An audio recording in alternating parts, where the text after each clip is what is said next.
Hey everyone, and welcome back. New to Teachable and confused about sections of 6 lectures? Let me explain the simple structure. Think of sections as chapters in a book. They group related content together.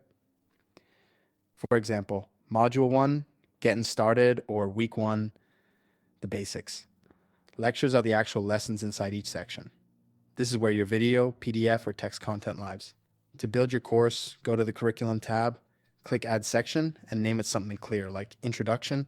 Now inside that section, click Add Lecture. Name this lecture like Welcome to the Course. You can add multiple lectures inside one section.